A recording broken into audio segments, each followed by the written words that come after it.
नमस्कार साथियों, स्वागत है आपका हमारे online YouTube platform crazy GK trick पर। मैं हूं दिनेश साहू और हमारी कॉन्टिनेंट एंड मैपिंग सीरीज को आगे बढ़ाते हुए आज हम नेक्स्ट लेक्चर को डिस्कस करेंगे। आज के वीडियो लेक्चर में हम साउथ अमेरिकी कॉन्टिनेंट या फिर जो दक्षिण अमेरिका कॉन्टिनेंट है इसको स्टार्ट करेंगे। इसके पहले ऑलरेडी हमने एशिया महाद्वीप और नॉर्थ अमेरिका कॉन्टिनेंट को या फिर उत्तर अमेरिका महाद्वीप को कवर कर लिया है। तो आपको हमारी प्लेलिस्ट मिल जाएगी continent and mapping series crazy GK trick bye Dinesh Sahu sir.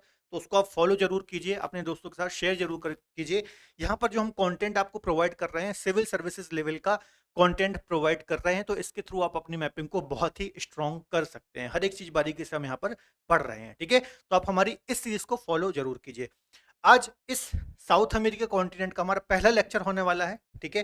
तो आप सभी जरूर देखिए इसको और वीडियो को अंत तक जरूर देखिए क्योंकि काफी महत्वपूर्ण लेक्चर होने वाला है, ठीक है।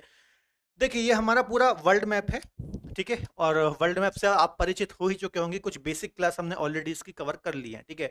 अभी तक हमने यहाँ पर आपको एक कॉन्टिनेंट दिखाई दे रहा है, इसको हम बोलते हैं एशिया कॉन्टिनेंट। क्या बोलते हैं? Asia continent. इसको हमने बहुत ही डिटेल में डिस्कस किया है, काफी महत्वपूर्ण महाद्वीप है, अक्सर एग्जाम्स में क्वेश्चन आते हैं। तो इसको आप देख लीजिए, सारे लेक्चर आपको मिल जाएंगे, ठीक है। इसके अलावा यहाँ पर आपको जो ये महाद्वीप दिख रहा है इसको हम बोलते हैं उत्तर अमेरिका महाद्वीप या फिर नॉर्थ अमेरिकी कॉन्टिनेंट, ठीक है। तो इसको भी हमने डिस्कस कर लिया है। आज हम इस कॉन्टिनेंट को डिस्कस करेंगे जिसको बोलते हैं साउथ अमेरिका या फिर दक्षिण अमेरिकी कॉन्टिनेंट, ठीक है। बाकी बचे हुए जो हैं अफ्रीका, इसके अलावा यूरोप, यहाँ पर इसके पीछे आपको देखने को मिलेगा ऑस्ट्रेलिया और यहाँ पर अंटार्कटिका। तो बाकी बचे हुए कॉन्टिनेंट को हम आगे की जो अपकमिंग क्लासेस होंगी उसमें कवर करेंगे, ठीक है। तो कॉन्टिनेंट एंड मैपिंग सीरीज को फॉलो जरूर कीजिए। टॉपिक को स्टार्ट करने से पहले थोड़ा सा अपडेट देना चाहूंगा। यदि आप हमारे साथ जुड़ करके किसी भी एग्जाम की तैयारी करना चाहते हैं तो प्ले स्टोर से आप हमारी एप्लीकेशन रूट एप्लीकेशन को डाउनलोड कर सकते हैं। यहाँ पर आपको डिफरेंट फाउंडेशन कोर्सेज मिल जाते हैं, है ना। इंडिविजुअल फाउंडेशन कोर्सेज मिल जाते हैं, जैसे मान लीजिए आपको इकोनॉमी पढ़ना है, पॉलिटी पढ़ना है ना, ज्योग्राफी पढ़ना है, इंग्लिश पढ़ना है, अर्थमेटिक मैथ्स पढ़ना है, साइंस पढ़ना है, कुछ भी पढ़ना है तो इंडिविजुअल भी आप कोई भी कोर्स यहाँ पर अवेल कर सकते हैं। यदि आप कंबाइंड फाउंडेशन कोर्सेज पढ़ना चाहते हैं, जैसे कि आप कंप्लीट जीएस पढ़ना चाहते हैं, तो आपको आरंभ बैच मिल जाएगा। अभी हमारा आरंभ 2.0 बैच भी बहुत जल्दी लॉन्च होने वाला है, तो आप उसको भी ज्वाइन कर सकते हैं। सिविल सर्विसेज लेवल का वो बैच है। इसके अलावा यदि आप मुझसे ज्योग्राफी पढ़ना चाहते हैं, इंडियन ज्योग्राफी हो या फिर वर्ल्ड ज्योग्राफी हो, तो यहाँ पर आप मेरे साथ जुड़ करके ज्योग्राफी भी पढ़ सकते हैं। बहुत सारे फीचर्स आपको हमारी एप्लीकेशन पर देखने को मिल जाते हैं, ठीक है। तो चलिए एक बार आप हमारी एप्लीकेशन को विजिट जरूर कर लीजिए डाउनलोड करके। बहुत अच्छे अच्छे कोर्सेज आपको बहुत कम प्राइस में वहां पर देखने को मिल जाएंगे, ठीक है। चलिए तो साउथ अमेरिकी कॉन्टिनेंट को पढ़ना स्टार्ट करते हैं और कुछ बेसिक बातें इसके बारे में पहले हम डिस्कस करते हैं। तो सबसे पहली बात, इसकी लोकेशन आपको पता होना चाहिए कहाँ पर है। तो दक्षिणी गोलार्ध में आपको देखने को मिलेगा, दक्षिण पश्चिमी गोलार्ध में आपको देखने को मिलेगा, है ना। मैंने आपको बताया था ये हो जाएगा दक्षिण, यहाँ पे सॉरी, पूर्णतः दक्षिण पश्चिम में नहीं आएगा क्योंकि कर्क विषुवत रेखा यहाँ से गुजरती है, पर ज्यादातर पार्ट इसका दक्षिण में ही आता है, ठीक है। तो याद रखना है। इसके अलावा यदि हम बात करें इस कॉन्टिनेंट की, तो किन किन वाटर बॉडी से ये सराउंडेड है, तो इसके आप ईस्ट में देखेंगे, यहाँ पर ये वाला जो पूरा ओशन है ये कौन सा है? अटलांटिक ओशन है, ठीक है। और अटलांटिक ओशन में भी जो साउथ अटलांटिक ओशन है फिर दक्षिणी अंध महासागर है, इससे ये सराउंडेड है ना। ये इसका ईस्ट हो गया, ठीक है। तो ईस्ट में ये अटलांटिक ओशन से है, साउथ अटलांटिक ओशन से है। यहां पर आप देखेंगे ये, तो यहां पर ये आपको कैरेबियन सागर, कैरेबियन सागर देखने को मिलेगा। यहाँ पर आपको कैरेबियन सागर देखने को मिलेगा, ठीक है। यहाँ पर आप देखेंगे तो ये क्या है? पैसिफिक ओशन है ना। ये पूरा जो आपको यहाँ दिखाई दे रहा है पैसिफिक ओशन है। यहाँ पर भी आप देखेंगे तो यहाँ पर भी आपको पैसिफिक ओशन देखने को मिलेगा। हमने डिस्कस किया था कि क्योंकि पृथ्वी गोल है ना, इसको आप मिला देंगे पीछे से तो ये पूरा एक ओशन बन जाएगा, ठीक है। दक्षिण में आप देखेंगे तो आपको सदर्न ओशन या फिर दक्षिणी महासागर देखने को मिलेगा, ठीक है। तो ये तीन महत्वपूर्ण महासागरों से घिरा हुआ है। पूर्व में अटलांटिक ओशन, वेस्ट में या फिर पश्चिम में प्रशांत महासागर, साउथ में दक्षिणी महासागर, और यदि आप नॉर्थ में जाएंगे तो कैरिबियन सागर जो कि अटलांटिक ओशन का ही भाग है ना। कोई अलग से नहीं है कैरिबियन सागर, ये हम डिस्कस कर चुके हैं। जब हम नॉर्थ अमेरिकी कॉन्टिनेंट डिस्कस कर रहे थे तब हमने कैरिबियन सागर को बहुत अच्छे से डिस्कस किया था, ठीक है। तो ये वाटर बॉडी याद रख लेना कि कहाँ कहाँ से सराउंडेड है, ठीक है। चलिए आगे बात कर लेते हैं। अकॉर्डिंग टू एरिया इसका कौन सा नंबर आता है? तो पहले पर तो एशिया आता है, आपको पता है। सेकंड पर अफ्रीका आ जाता है, थर्ड पर नॉर्थ अमेरिका आ जाता है और फोर्थ नंबर पर आ जाता है साउथ अमेरिकी कॉन्टिनेंट, ठीक है। तो अकॉर्डिंग टू एरिया यदि आप बात करेंगे तो इसकी 4th पोजीशन आती है कॉन्टिनेंट में। बात समझ में आ रही है ना? 5th में आपको अंटार्कटिका देखने को मिलेगा, 6th में यूरोप और 7th में आपको इसके पीछे ऑस्ट्रेलिया देखने को मिलेगा। ठीक है, तो चौथा बड़ा कॉन्टिनेंट है, आपको याद रखना है। इसमें टोटल आपको 14 देश, 14 कंट्री देखने को मिलेंगी, है ना? और ब्राजील जो है ना, ब्राजील इस कॉन्टिनेंट का सबसे बड़ा देश है। ठीक है, ब्राजील की यदि आप बात करेंगे तो वर्ल्ड में 5वां सबसे बड़ा देश है। ठीक है, रशिया, कनाडा, यूएसए, चाइना के बाद ये 5वें नंबर पर आता है, 6वें पर ऑस्ट्रेलिया आता है और 7वें पर हमारा भारत आता है। ठीक है, तो ये 7 बड़े देश हैं, तो इसका नंबर 5वां आता है, जो कि साउथ अमेरिकी कॉन्टिनेंट का ही पार्ट है, आपको याद रखना है। ठीक है, इसके अलावा जो साउथ अमेरिका कॉन्टिनेंट है, इसे पक्षियों का देश भी कहा जाता है। कुछ बेसिक चीजें आपको बता रहा हूं, पक्षियों का महाद्वीप, देश नहीं महाद्वीप कहा जाता है। क्यों? क्योंकि यहाँ पर बच्चों 800 से भी अधिक प्रजातियां, है ना, जो पक्षी होते हैं उनकी 800 से भी अधिक प्रजातियां यहाँ पर हमें देखने को मिलती हैं। ठीक है, 800 प्लस प्रजातियां, इस कारण से इसको हम पक्षियों का महाद्वीप भी बोलते हैं, आपको याद रखना है। ठीक है, काफी महत्वपूर्ण है। तो ये कुछ बेसिक बातें मैंने आपको बताई हैं। अभी हम एक एक करके सारी कंट्रीज को भी यहाँ पर डिस्कस करेंगे। ठीक है, आगे हम डिस्कस कर लेते हैं। लैटिन अमेरिका एक वर्ड आता है, लैटिन अमेरिका क्या है? तो यहाँ पर आप देखिए, ये साउथ अमेरिकी कॉन्टिनेंट है।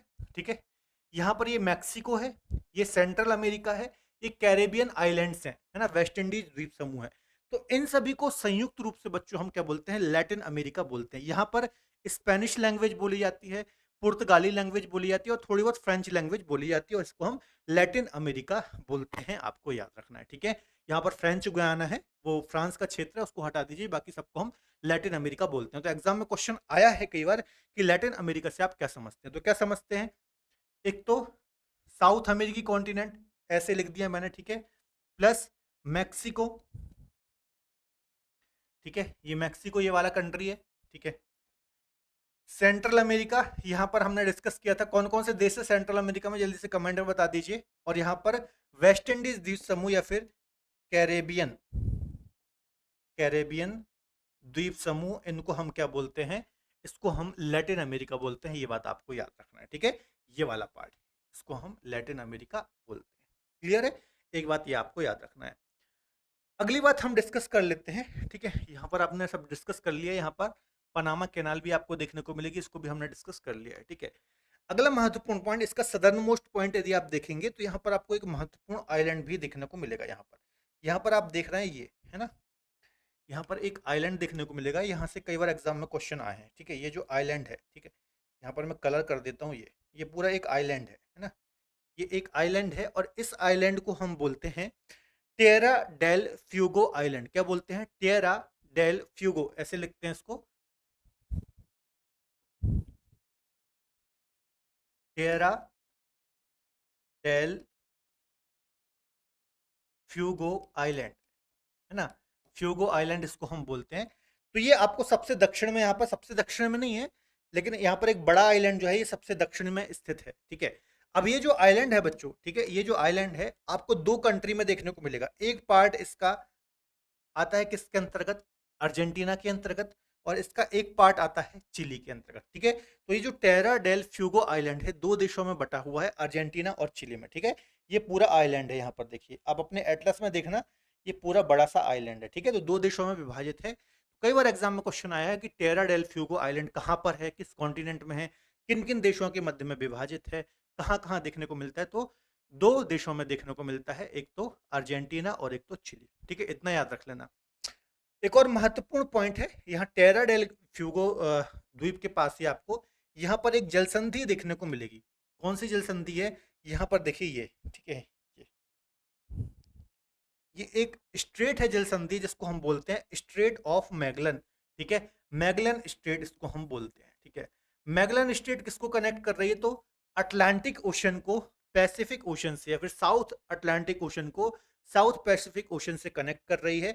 और यहाँ पर ही आपको ये देखने को मिलेगी टेरा डेल फ्यूगो आइलैंड जो है। इसके अलावा अर्जेंटीना और चिली का जो कुछ पार्ट है, इनके मध्य में ये जल संधि देखने को मिलेगी। काफी महत्वपूर्ण स्टेट है, कई बार मल्टीपल टाइम्स यहाँ से एग्जाम में हमें क्वेश्चन देखने को मिले हैं। ठीक है, तो मैगलन स्टेट याद रख लेना।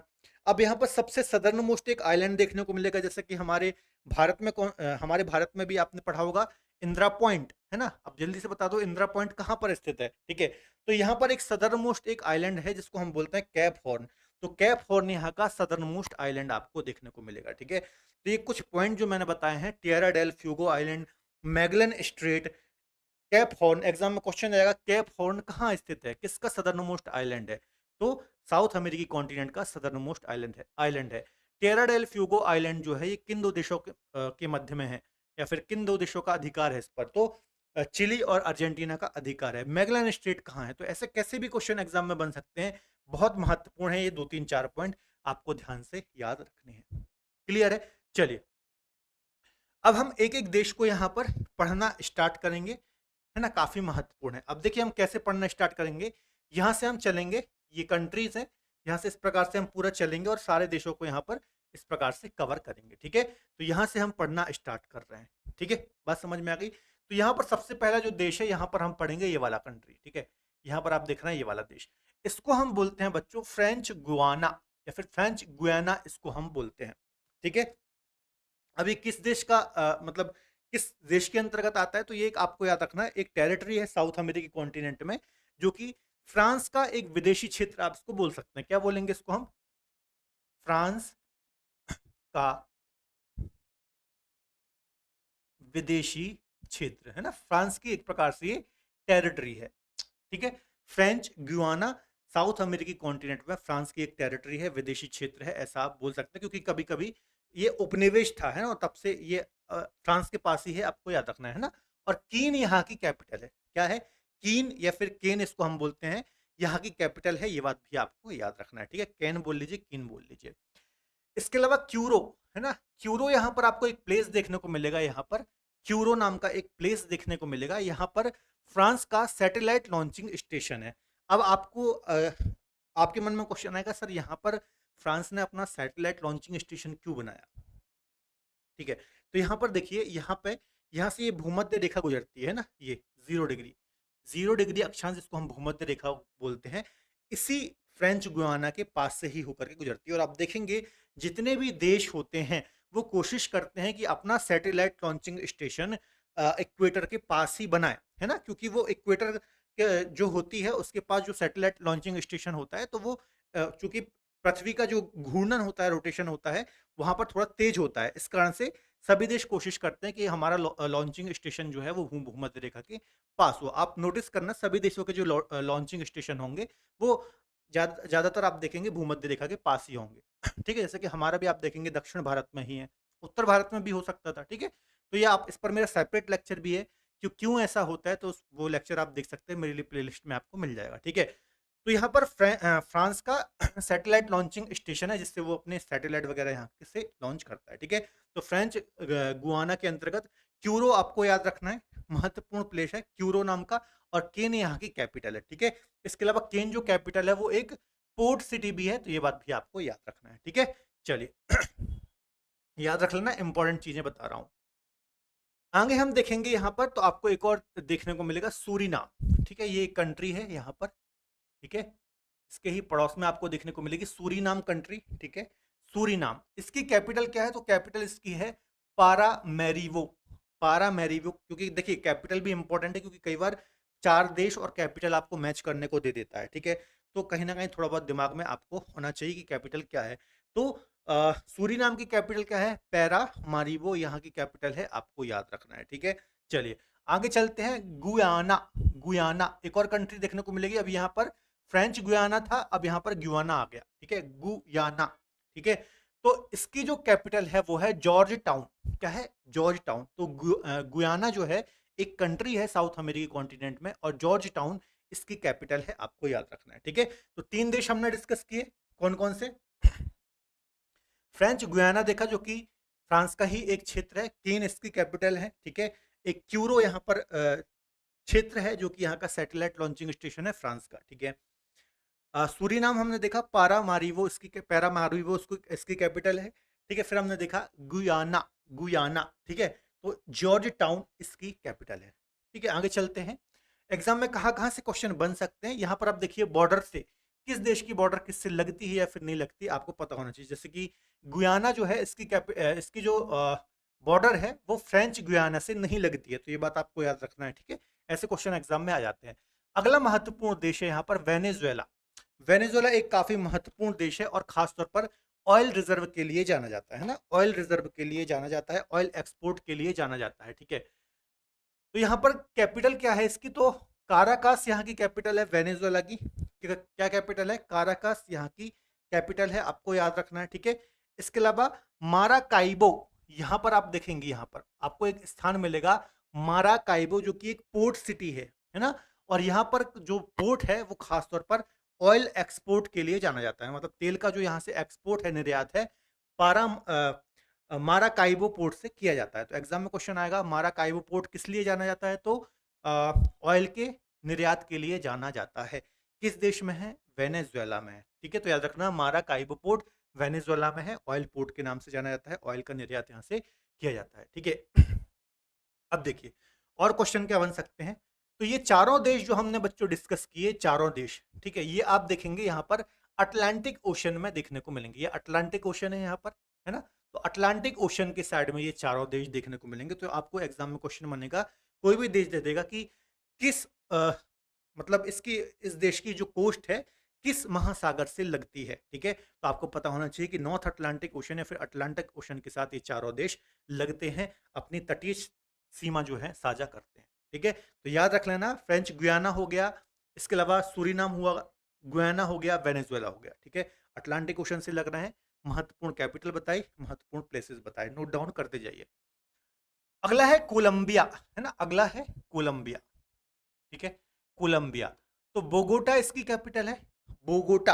और जो ये पनामा का इस्तमुस है ना, जो देखिए ये साउथ अमेरिकी कॉन्टिनेंट है, पनामा के इस्तमुस के द्वारा ही ये किससे कनेक्ट होता है, यहाँ पर जरा आप देख लीजिए, ये पनामा कंट्री है, आप जानते ही होंगे। तो पनामा के इस्तमुस के द्वारा ही ये साउथ अमेरिकी, नॉर्थ अमेरिकी कॉन्टिनेंट से कनेक्ट होता है। ठीक है, तो यहाँ पर आप देखेंगे कोलंबिया से ही ये कनेक्टेड है, पनामा के इस्तमुस के द्वारा। और यहाँ पर आप देखेंगे इसकी विशेषता क्या है ना, बगोटा इसकी कैपिटल है। यहाँ पर आप देखेंगे ये वाला रीजन, तो ये अटलांटिक ओशन का रीजन है, और ये वाला जो रीजन है ये पैसिफिक ओशन है। ठीक है, पैसिफिक ओशन और अटलांटिक ओशन। तो एग्जाम में क्वेश्चन आ जाएगा, साउथ अमेरिकी कॉन्टिनेंट में ऐसा कौन सा देश है जो कि अटलांटिक ओशन और पैसिफिक ओशन के साथ अपनी कोस्ट को साझा करता है, या फिर कोस्ट लाइन उसकी लगती है इन दोनों महासागरों के साथ, तो कोलंबिया वो देश है। ठीक है, ऐसे क्वेश्चन यूपीएससी, स्टेट पीसीएस जैसे एग्जाम में आते हैं। ठीक है, तो याद रखना कोलंबिया की जो तटीय तट रेखा है वो यहाँ पर आप देखेंगे तो अटलांटिक ओशन और यहाँ पर पैसिफिक ओशन के साथ लगती है, बोगोटा इसकी कैपिटल है। ठीक है, याद रख लेना, काफी महत्वपूर्ण है। आगे डिस्कस कर लेते हैं। अगला एक देश है यहाँ पर, अभी हम देश ही डिस्कस कर रहे हैं, अभी हम आगे और भी सारी चीजें डिटेल में डिस्कस करेंगे। ठीक है, इक्वाडोर। इक्वाडोर की यदि हम बात करें तो क्योटो इसकी कैपिटल है, क्या है, क्योटो इसकी कैपिटल है। ठीक है, इंपॉर्टेंट कैपिटल है, याद रखना, इक्वाडोर, क्योटो इसकी कैपिटल है। इसमें महत्वपूर्ण पॉइंट क्या है कि यहाँ पर गैलापैगोस आइलैंड आपको देखने को मिलेगा। ठीक है, यहाँ पर आपको दिख रहा होगा। ठीक है, एक मिनट, यहाँ पर आप देखिए गैलापैगोस आइलैंड आपको दिखाई दे रहा है। ठीक है, तो ये आपको ये जो आइलैंड है ये इक्वाडोर का ही आइलैंड आइलैंड है, आपको याद रखना, एग्जाम में क्वेश्चन आएगा गैलापैगोस आइलैंड किस ओशन में स्थित है, तो पैसिफिक ओशन में स्थित है, साउथ पैसिफिक ओशन में स्थित है। किस देश का हिस्सा है, किस कॉन्टिनेंट का हिस्सा है, तो साउथ अमेरिकी कॉन्टिनेंट का हिस्सा है। किस देश का हिस्सा है, तो इक्वाडोर का हिस्सा है। कैसा भी क्वेश्चन एग्जाम में आ जाए, आपको मैपिंग स्ट्रॉन्ग रखनी है। इसके अलावा इक्वाडोर की एक और विशेषता क्या है, आप यदि देखेंगे यहाँ मैप में चलिए, यहाँ पर यदि आप बच्चों देखेंगे, है ना, तो ये है ब्राजील। ठीक है, ये है ब्राजील, ये ब्राजील है। ठीक है, ब्राजील की सीमा है ना मैक्सिमम कंट्री से लगती है, सिवाय आप देखेंगे अभी हमने जो देखा यहाँ पर कंट्री देखी इक्वाडोर, है ना, देखिए इक्वाडोर की जो बॉर्डर है, ठीक है, इक्वाडोर ये है, इक्वाडोर की बॉर्डर जो है ये ब्राजील से नहीं लग रही है। ठीक है, कोलंबिया और पेरू से लग रही है। तो इक्वाडोर एक ऐसा देश है जिसकी सीमा ब्राजील से नहीं लगती है। और एक और देश आपको मिलेगा यहाँ पर, चिली, है ना, इक्वाडोर और चिली, ये दो देश ऐसे हैं जिनकी बॉर्डर किसके साथ, ब्राजील के साथ नहीं लगती है। ये पॉइंट अलग से नोट डाउन करना है क्योंकि यहाँ से भी क्वेश्चन आए हैं। ठीक है, क्योंकि मैक्सिमम देश जो है ब्राजील के साथ अपनी बॉर्डर को साझा करते हैं। क्लियर है? आगे डिस्कस कर लेते हैं। इसके नीचे एक और देश देखने को मिलेगा, पेरू, है ना। पेरू की कैपिटल क्या है? लीमा। ठीक है, इंपॉर्टेंट कैपिटल है, याद रख लेना पेरू की कैपिटल। फिर और नीचे आते हैं तो यहाँ पर आपको एक देश देखने को मिलेगा, बोलीविया। बोलीविया। बोलीविया क्या, बोलीविया की जो कैपिटल है ये क्या है? लापाज। अब यहाँ से वनडे एग्जाम में काफी फेवरेट क्वेश्चन बनता है कि विश्व की सबसे ऊंचाई पर स्थित राजधानी कौन सी है? तो लापाज ही है, जो कि बोलीविया की कैपिटल है, साउथ अमेरिकी कॉन्टिनेंट के अंतर्गत आती है, आपको याद रखना है। ठीक है, कितने फीट की ऊंचाई पर यह स्थित है? तो लगभग 12,000 फीट, है ना। नोट डाउन कर लेना पॉइंट, 12,000 फीट की ऊंचाई पर ये कैपिटल स्थित है, आपको याद रखना है। ठीक है, सबसे ऊंचाई पर स्थित राजधानी है। एक सुकरे नाम का प्लेस है यहाँ पर, जो किसकी न्यायिक राजधानी है या फिर जुडिशियल कैपिटल है, ये बात भी आपको याद रखना है। ठीक है, तो लापाज और शुक्रे, ये दो स्थान याद रख लेना यहाँ पर, किसके अंतर्गत? बोलीविया। अब बोलीविया का एक और महत्वपूर्ण पॉइंट नोट डाउन करो, ये बोलीविया कुछ दिख रहा होगा, ये बच्चों लैंड लॉक्ड है ना। लैंड लॉक्ड है। लैंड लॉक्ड मतलब समझते हो ना, भू आवेष्टित। ऐसे देश जिनकी जो सीमा है किसी सागर महासागर से नहीं लगती, या फिर चारों ओर से ये लैंड से घिरे हुए होते हैं। ठीक है, अन्य देशों से घिरे हुए होते हैं, इनको हम लैंड लॉक्ड कंट्री बोलते हैं। अब देखिए, यदि बोलीविया से आपको पैसिफिक ओशन में जाना हो या फिर अटलांटिक ओशन में जाना, तो किसी ना किसी देश से होकर के ही जाना पड़ेगा। ठीक है, तो इसलिए इसको हम बोलते हैं लैंड लॉक्ड। तो बोलीविया और पराग्वे, इसी का पड़ोसी एक और देश है ना। इसी का पड़ोसी एक और देश है, ये देखिए पराग्वे। ये बोलीविया हो गया और ये पराग्वे हो गया। ये दोनों देश ऐसे हैं जो कि लैंड लॉक्ड हैं। कैसे हैं? भू आवेष्टित हैं। तो एग्जाम में कई बार क्वेश्चन आया है, साउथ अमेरिकी कॉन्टिनेंट की ऐसी कौन सी दो कंट्री हैं जो कि लैंड लॉक्ड हैं। कई बार यहां से एग्जाम में क्वेश्चन आया है, आपको याद रखना है कौन कौन सी हैं। तो बोलीविया और पराग्वे, ये दो देश ऐसे हैं जो कि लैंड लॉक्ड है। ठीक है, पराग्वे की हम बात करें तो असुनसियन इसकी कैपिटल है। कौन सी? असुनसियन इसकी कैपिटल है। ठीक है, बोलीविया की क्या थी? लापास थी। पराग्वे की क्या है? असुनसियन। ठीक है, तो कैपिटल भी याद करते जाइए, एग्जाम में आ जाती है। क्लियर है? तो यहां से हमने डिस्कस करना स्टार्ट किया, जो जो भी महत्वपूर्ण पॉइंट थे मैं आपको डिस्कस कराते जा रहा हूँ कि किसकी तटरेखा किस महासागर से लग रही है, कौन सा देश है जिनकी जिसकी तटरेखा दो महासागरों से लग रही है। ठीक है, एक हमने यहाँ पर आइलैंड डिस्कस किया, महत्वपूर्ण है, गैलापैगोस आइलैंड। ठीक है, किस कंट्री के अंतर्गत आता है? इक्वेटर किन किन देशों से होकर के पास होती है? इक्वेटर को जरा देख लीजिए, है ना। Ecuador, Colombia, Brazil. ये ब्राजील है ब्लू कलर से। तो ई से भी आपने मेरा एक इस पर सेपरेट लेक्चर है, इक्वेटर, भूमध्य रेखा, कर्क रेखा, ट्रॉपिक ऑफ कैंसर और मकर रेखा, ट्रॉपिक ऑफ कैप्रिकॉर्न, ये तीनों रेखाओं पर मेरे सेपरेट लेक्चर है कि किन किन देशों से ये होकर के गुजरती हैं, और इसको मैंने मेमोरी ट्रिक के साथ आपको याद कराया है। मतलब वो लेक्चर आप देख लेंगे तो वो सारे आपको देश याद हो जाएंगे कि किन किन देशों से ये प्रमुख रेखाएं होकर के पास होती हैं। ठीक है, तो यहां पर जब मैंने आपको याद कराया था तो याद कराया था ECB, इंग्लैंड क्रिकेट बोर्ड, मतलब इक्वाडोर, कोलंबिया और ब्राजील, इन तीन देशों से होकर के, मतलब साउथ अमेरिकी कॉन्टिनेंट की हम बात कर रहे हैं। तो साउथ अमेरिकी कॉन्टिनेंट के ये तीन देश हैं, इक्वाडोर, कोलंबिया और ब्राजील, जिससे होकर के भूमध्य रेखा पास होती है। क्लियर है? याद रखना है। चलिए आगे डिस्कस कर लेते हैं। अब देखिए यहाँ पर सबसे बड़ा देश ब्राजील, विश्व का पांचवा बड़ा देश ब्राजील है। ठीक है, इसको हम डिस्कस कर लेते हैं। तो इसकी कैपिटल बहुत ज्यादा टफ है ना। क्या है? ब्राजीलिया। ब्राजील से ब्राजीलिया इसकी कैपिटल है ना। मजाक कर रहा था, बहुत सिंपल है। तो ब्राजीलिया इसकी कैपिटल है, आपको याद रखना है, काफी ज्यादा महत्वपूर्ण है। कई बार यहाँ से एग्जाम में क्वेश्चन देखने को हमें मिले हैं, आपको याद रखना है। ठीक है, एक मिनट। ठीक है, तो याद रखिएगा, काफी महत्वपूर्ण है। अब यहाँ पर कुछ महत्वपूर्ण है, जैसे कि सेंटोस, सेंटोस पोर्ट है यहाँ पर। ठीक है, सेंटोस बंदरगाह आप जानते होंगे, इसको हम कॉफी पोर्ट के नाम से भी जानते हैं। ठीक है, एक साओ पाउलो, साओ पाउलो नाम की यहाँ पर एक जगह है। क्या है? साओ पाउलो नाम की एक यहाँ पर जगह है, ये भी काफी महत्वपूर्ण है, आपको याद रखना है। ठीक है, साओ पाउलो जो है यहाँ पर फेजेंडा, फेजेंडा देखने को मिलेंगे। फेजेंडा बागान होते हैं एक प्रकार के, बागान। और किसके बागान होते हैं? तो कॉफी, कॉफी के बड़े बड़े बागान होते हैं, इनको फेजेंडा बोलते हैं। और साओ पाओ जो है ये फेजेंडा के लिए जाना जाता है, यहाँ पर कॉफी का काफी ज्यादा प्रोडक्शन होता है। और यहाँ से एक ट्रेन भी चलती है साओ पाओ से सेंटोस की ओर, और सेंटोस से क्या होता है?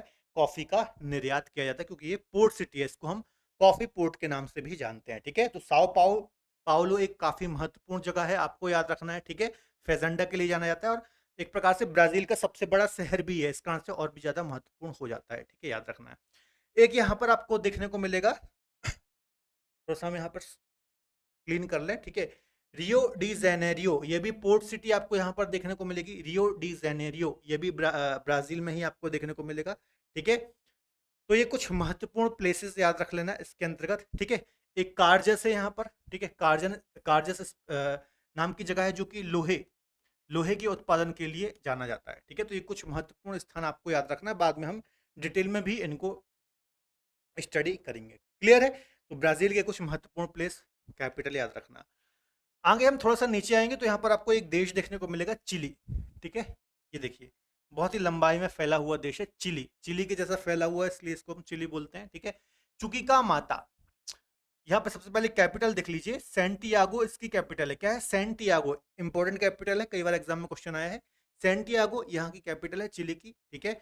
एक यहाँ पर आप देखेंगे पैसिफिक ओशन में आइलैंड देखने को मिलेगा जिसको हम बोलते हैं ईस्टर आइलैंड, है ना? तो एग्जाम में कई बार क्वेश्चन आया है ईस्टर आइलैंड, क्योंकि ये यूनेस्को यूनेस्को विश्व धरोहर में भी शामिल है। और यहाँ पर आपको एक खास तरीके के स्टैच्यू देखने को मिलते हैं जिनका आज भी पता नहीं है कि किनके द्वारा बनाए गए हैं। तो आज आप लेक्चर के तुरंत बाद सर्च करना कि ईस्टर आइलैंड, तो आपको वो स्टैच्यू देखने को मिलेंगे जो कि पत्थरों से निर्मित है, ठीक है? तो ईस्टर आइलैंड अपने आप में महत्वपूर्ण है, यूनेस्को धरोहर है, चिली के अंतर्गत ये आता है, आपको याद रखना है, ठीक है? चुकिका माता यहाँ पर कांवे की एक महत्वपूर्ण विश्व की सबसे बड़ी खुले मुंह की खान है। कैसी है? विश्व की सबसे बड़ी खुले मुंह की खान है, आपको याद रखना है। चुकी का माता एक अरिका स्थान है, यहाँ पर आपको एक आटाकामा डेजर्ट भी देखने को मिलेगा इस रीजन में, और यहाँ पर अरिका शुष्कतम स्थान है, ड्राइएस्ट प्लेस है, आपको याद रखना है, ठीक है? और सबसे उत्तर में स्थित यहाँ पर एक पोर्ट सिटी भी है, आपको याद रखना है, ठीक है? चुकी का माता मैंने बता दिया। तो इस चिली के बारे में कुछ महत्वपूर्ण पॉइंट याद रखना है। क्लियर है? यहाँ पर अर्जेंटीना देखने को मिलेगा, व्यूनस आयर्स, ठीक है? व्यूनस आयर्स यहाँ की कैपिटल है, याद रखिएगा। और जो अर्जेंटीना है ये मांस प्रसंस्करण उद्योग के लिए जाना जाता है ना? तो ये बात आपको याद रखना है, अभी विशेष आपको याद रखनी है। और सेकंड सबसे बड़ी कंट्री है, दूसरी सबसे बड़ी कंट्री है साउथ अमेरिकी कॉन्टिनेंट के अंदर, ठीक है? आगे हम डिस्कस कर लेते हैं उरुग्वे। उरुग्वे एक देश है, तो मोंटीवीडियो या फिर मोंटीवीडियो इसकी कैपिटल है, आपको याद रखना है उरुग्वे की। तो ये बात भी आपको याद रखना है ना। अब यहाँ पर पराग्वे और उरुग्वे में कंफ्यूज मत हो जाना है ना। पराग्वे जो है ये लैंडलॉक्ड है, जबकि उरुग्वे जो है ये अटलांटिक ओशन के साथ अपनी तटरेखा को साझा करता है, जबकि पराग्वे और उरुग्वे के बीच में बॉर्डर भी साझा नहीं होती है, ठीक है? तो ऐसे एग्जाम में क्वेश्चन में फंसाता है, क्योंकि सेम सेम नाम है तो आप कंफ्यूज भी होंगे, ठीक है? तो याद रखना पराग्वे और उरुग्वे अलग अलग है। पराग्वे लैंडलॉक है, उरुग्वे अटलांटिक ओशन के साथ देखने को मिलेगा, इनकी बॉर्डर भी आपस में साझा नहीं होती है। क्लियर है? तो ये सारे पॉइंट ध्यान से नोट डाउन कीजिएगा, काफी महत्वपूर्ण है, ठीक है? इसके अलावा यहाँ पर यदि हम बात करें तो मकर रेखा भी यहाँ से गुजरती है 23.5 डिग्री सदर्न लैटिट्यूड, ठीक है? तो चिली, पराग्वे और ब्राजील, ठीक है? चिली, पराग्वे और ब्राजील और अर्जेंटीना, ठीक है? यहाँ पर मैं लिख रहा हूँ, हाईलाइट कर देता हूँ मैं, चिली, अर्जेंटीना, पराग्वे, ठीक है? और यहाँ पर ब्राजील। इन 4 देशों से होकर के मकर रेखा पास होती है, ठीक है? तो याद रख लीजिएगा ये 4 देश हैं, और ईसीबी, इक्वाडोर, कोलंबिया, ब्राजील, इन 3 देशों से होकर के भूमध्य रेखा पास होती है। एग्जाम में क्वेश्चन आते हैं, आपको पता होना चाहिए, ठीक है? अब कुछ और पॉइंट है, एक पॉइंट यहाँ पर मिस हो गया है ना? यहाँ पर देख लीजिए, यहाँ पर बच्चों आपको चिली, अर्जेंटीना, ठीक है? चिली, अर्जेंटीना और बोलीविया, यहाँ पर आप देखेंगे चिली, ठीक है? ये हो गया चिली, ये हो गया अर्जेंटीना, और यहाँ पर ये है बोलीविया। इनके मध्य में बच्चों आपको लिथियम ट्राइंगल देखने को मिलेगा। क्या देखने को मिलेगा?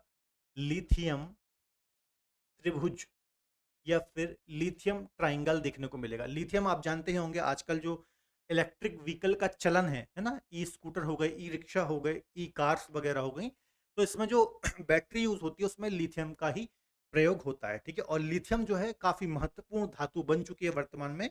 और पिछले ही साल भारत के 2 राज्यों में, राजस्थान और जम्मू कश्मीर में लिथियम के विशाल भंडार हमें देखने को मिले थे, ठीक है? और सबसे ज्यादा जो लिथियम रिजर्व है इन्हीं तीनों देशों में देखने को मिलते हैं, चिली, बोलीविया और अर्जेंटीना। तो ये बात भी आपको याद रखना है, एग्जाम में क्वेश्चन आ सकता है, क्योंकि लिथियम काफी ज्यादा न्यूज में रहता है कि लिथियम ट्राइंगल कहाँ देखने को मिलता है? तो बोलिविया, चिली और अर्जेंटीना में हमें लिथियम ट्राइंगल देखने को मिलता है। क्लियर है? तो ये हमारा बच्चों आज हमने सारी कंट्रीज को डिस्कस किया है साउथ अमेरिकी कॉन्टिनेंट की। आई थिंक आपको चीजें समझ में आई होंगी। ठीक है, क्या क्या चीजें हमने डिस्कस की? कुछ बेसिक हमने बातों को डिस्कस किया साउथ अमेरिकी कॉन्टिनेंट की। कंट्री जितने भी थे उनकी कैपिटल थी, महत्वपूर्ण कुछ प्लेसेस थे, पोर्ट थे, उनको हमने डिस्कस कर लिया। अब लास्ट लेक्चर से जो इसका फिजिकल डिवीजन वाला पार्ट है, मतलब इसका पूरा हम एंडीज जो माउंटेन सिस्टम है उसको समझेंगे, जो मैदान है ना, अमेजोन जो रिवर सिस्टम है पूरा, उसको हम यहाँ पर समझेंगे, जो मैदानी क्षेत्र है यहाँ पर। ठीक है, और सारी चीज़ें हम एक एक करके फिजिकल पार्ट को इसका हम डिस्कस करेंगे। ठीक है, तो आज कुछ क्वेश्चन हम डिस्कस कर लेते हैं, उसके बाद लेक्चर को खत्म करते हैं। पहला देखिए क्वेश्चन है, मैगलन जल संधि किन दो महासागरों को आपस में कनेक्ट करती है? ठीक है, तो हिंद महासागर का कोई काम नहीं है यहाँ पर, प्रशांत महासागर तो है, आर्कटिक का काम नहीं है, अटलांटिक और प्रशांत, ठीक है, इन दोनों महासागरों को जोड़ती है मैगलन स्ट्रेट। दक्षिण अमेरिकी महाद्वीप का सबसे बड़ा देश कौन सा है? सिंपल सा क्वेश्चन है। विश्व का पांचवा बड़ा देश है ब्राजील, और साउथ अमेरिका का सबसे बड़ा देश है ब्राजील। दक्षिण अमेरिका महाद्वीप का कौन सा देश एक स्थल रुद्ध देश है ना? लैंड लॉक्ड कंट्री कौन सी है साउथ अमेरिकी कॉन्टिनेंट की? तो बोलीविया और Paraguay. Bolivia Paraguay land locked है, ठीक है, उरुग्वे नहीं है, याद रखना। ठीक है, लैंड लॉक्ड मतलब भू आवेष्टित हम बोलते हैं, जिससे कोई सागर महासागर नहीं लगते। निम्नलिखित में से कौन सा गलत है? तो ब्राजील की कैपिटल सैंटियागो, ये गलत है। Bolivia La Paz, Peru Lima, Argentina Buenos Aires. ठीक है, तो ब्राजील की ब्राजीलिया है, मैंने बताया था बहुत टफ है, इसकी याद रखना। गैलापैगोस द्वीप समूह निम्नलिखित में से किस देश का भाग है? गैलापैगोस, ऐसे ही क्वेश्चन एग्जाम में देखने को मिलेंगे। ठीक है, तो मैंने बताया था इक्वाडोर के अंतर्गत आता है, ये पैसिफिक ओशन में स्थित है। सेंटोस किस देश का एक प्रसिद्ध कॉफी बंदरगाह है? तो सिंपल सा क्वेश्चन है, कॉफी का निर्यात होता है और ब्राजील का प्रमुख बंदरगाह है सेंटोस, है ना, याद रखिएगा, काफी ज्यादा महत्वपूर्ण है। और साओ पाउलो क्या है? तो यहाँ पर फेजेंडा पाए जाते हैं, जो कि फेजेंडा बागान पाए जाते हैं, जो कि कॉफी के बागान है, और कॉफी उत्पादन के लिए साओ पाउलो जाना जाता है। चुकीका माता किस देश की प्रसिद्ध तांबे की खान है? चुकीका माता, सिंपल सा क्वेश्चन है। चिली में एक प्रसिद्ध तांबे की खान है, खुले मुंह की सबसे बड़ी खान मानी जाती है। टिएरा डेल फ्यूगो निम्न में से किन दो देशों के बीच में विभाजित है? तो चिली और अर्जेंटीना के मध्य में आपको ये आइलैंड देखने को मिलेगा, इसी के पास आपको मैगलन स्ट्रेट भी देखने को मिलती है। दक्षिण अमेरिका महाद्वीप के सबसे दक्षिण सिरे का नाम क्या है, जहां पर प्रशांत और अटलांटिक महासागर अभिसरण करते हैं? फिर से क्वेश्चन पढ़ते हैं, दक्षिण अमेरिकी महाद्वीप के सबसे दक्षिणी सिरे का नाम क्या है, जहां पर प्रशांत और अटलांटिक महासागर मिलते हैं? तो कैप हॉर्न आइलैंड हमने देखा था। ठीक है, यहाँ का सबसे सदर्न मोस्ट जो आइलैंड है उसको हम कैप हॉर्न के नाम से जानते हैं। ठीक है, तो याद रखिएगा, काफी महत्वपूर्ण है। अगला है, कैरेबियन सागर और प्रशांत महासागर को निम्न में से कौन सी नहर जोड़ती है? तो मैंने आपको डिस्कस कराया था पनामा नहर, आज के लेक्चर में नहीं, लेकिन नॉर्थ अमेरिका में हम पढ़ चुके हैं। पनामा नहर को काफ़ी डिटेल में हमने डिस्कस किया था। पनामा नहर पर मेरा एक सेपरेट लेक्चर भी है, क्योंकि इस पर लॉक सिस्टम है और विश्व की इंजीनियर का एक बेहतरीन नमूना ये देखने को हमें मिलता है। ठीक है, तो जो पनामा कैनाल है, ये कैरेबियन सागर या फिर अटलांटिक महासागर को प्रशांत महासागर से लॉक सिस्टम के थ्रू, गाटोन लिंक के थ्रू आपस में कनेक्ट करती है। तो ये दोस्तों हमने 10 महत्वपूर्ण क्वेश्चन भी डिस्कस किए हैं जो आज हमने पढ़ा था। अगले लेक्चर में हम इसके माउंटेन सिस्टम को डिस्कस करेंगे, एंडीज पर्वतमाला को डिस्कस करेंगे, और फिर हम इसके मैदानों वगैरह को भी डिस्कस करेंगे। सारी चीजें एक एक करके डिटेल में डिस्कस करेंगे। तो आज का लेक्चर यहाँ तक ही रखते हैं। वीडियो लेक्चर कैसा लगा कमेंट बॉक्स में जरूर बताइए। वीडियो लेक्चर पसंद आया तो प्लीज वीडियो को लाइक करें, इसके अलावा अपने दोस्तों के साथ शेयर जरूर करें। मिलेंगे अगले बेहतर लेक्चर में, तब तक अपना ख्याल रखिए और पढ़ते रहिए। बाय बाय, टेक केयर, जय हिंद।